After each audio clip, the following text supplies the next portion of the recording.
ప్రపంచంలో మనిషి కన్ను తెరిస్తే కంటితో పాపమే, నోరు తెరిస్తే నోటితో పాపమే, చెవులు ఓపెన్ చేస్తే పాపపు మాటలే వింటుంటాడు, కాళ్ళు ఇంటి నుంచి బయటికి కదిలితే పాపపు కాళ్ళే, పాపము చేయుటకే పాదాలు పరిగెత్తుతుంటాయి. అవునా కదా? ఆలోచించండి. ఇటువంటి నర సమాజంలో నరులకు దేవుడికి మధ్యవర్తిగా నిలబడిన క్రీస్తు మాత్రం ప్రత్యేకంగా బతికాడు. ఆయనని మనం సంతోషపెట్టాలంటే ఆయన వంటి పవిత్రత మనలో ఉండాలా వద్దా? చెప్పండి. నీవు అపవిత్రుడైతే సంతోషపడతాడా? నీవు దోషివై నిలబడితే సంతోషపడతాడా? సంతోషపడ. ఆయన సంతోషపడాలంటే పవిత్రత.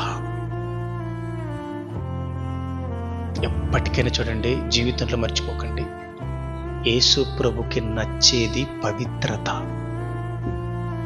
పవిత్రత విషయంలో క్రీస్తు వలె, సాత్వికం విషయంలో క్రీస్తు వలె, దీనత్వం విషయంలో క్రీస్తు వలె, స్వార్థ విషయంలో క్రీస్తు వలె, ప్రకటించే విషయంలో క్రీస్తు వలె, పాటించే విషయంలో క్రీస్తు వలె, ప్రేమలో క్రీస్తు వలె, సత్యం మాట్లాడటంలో క్రీస్తు వలె. ఇంకేం చెప్పాలా మీకు? మనము ఈ భూమి మీద ఎక్కువ సంతోషంలోకి వెళ్ళిపోవాలి. యేసు ప్రభు అంటే మనల్ని చూసినప్పుడల్లా సంతోషపడాలి, చూస్తే ఆనందం అంతే, మనల్ని చూస్తే సంతోషపడాలి. మనం అన్ని విషయములలో క్రీస్తుని సంతోష పెట్టాలి అంటే అన్ని విషయాలలో క్రీస్తు వలె మనం ఉండాలి, క్రీస్తు వలె ఎదగాలి.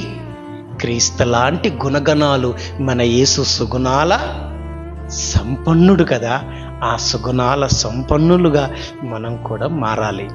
మనకు డబ్బు లేకపోయినా పర్లేదు, మనకు వెండి బంగారాలు లేకపోయినా పర్వాలేదు, మనకు ఆస్తులు అంతస్తులు లేకపోయినా పర్వాలేదు, మనకు బలము బలగము లేకపోయినా పర్వాలేదు, మన ప్రభు గుణాలు ఉంటే చాలు, మంచి గుణాలు. అలా మీరు నేను బతకాలని మనస్ఫూర్తిగా కోరుకుంటూ మళ్ళీ చెప్తున్నాను, క్రీస్తులో లేని లక్షణం మనలో ఉందంటే దేవుడు చాలా బాధపడతాడు.